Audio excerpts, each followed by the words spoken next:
আজিৰ ভিডিঅ'টোৰ টপিকটো হ'ল মেট্ৰিক পৰীক্ষাৰ ডিভিজন কিমান নম্বৰ পালে মেট্ৰিক পৰীক্ষাত কি ডিভিজন পায়। প্ৰথমতে আৰম্ভ কৰিছো তলৰ পৰা নৰ্মাল পাস বা থাৰ্ড ডিভিজনত পাস কৰিবলৈ হ'লে সেই ছাত্ৰজনে কিমান পাৰ্চেন্টেজ পাব লাগে 30 পৰা 44% লৈকে যিজন ছাত্ৰই পাব সেই ছাত্ৰজনে থাৰ্ড ডিভিজনত পাস কৰিব।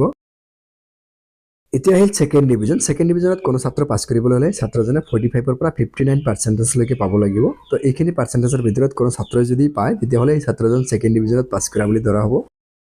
এতিয়া ফাৰ্স্ট ডিভিজন মেট্ৰিক পৰীক্ষাত ফাৰ্স্ট ডিভিজন পাবলৈ হ'লে ছাত্ৰজনে কিমান পাৰ্চেন্ট পাব লাগিব 60% বা তাৰ ওপৰত পাব লাগিব।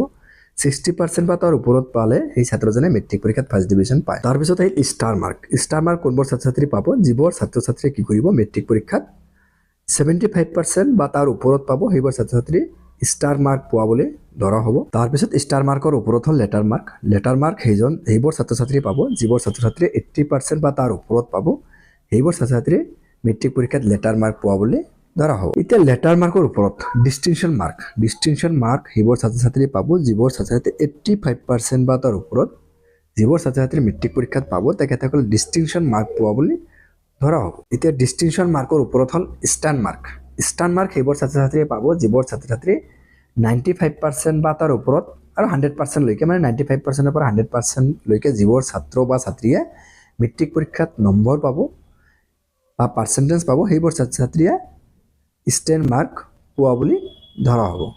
তো ভিডিঅ'টো সম্পূৰ্ণ চোৱাৰ বাবে ধন্যবাদ জ্ঞাপন কৰিছোঁ। পেজটোত নতুনকৈ আহিলে ফ'ল' কৰিব।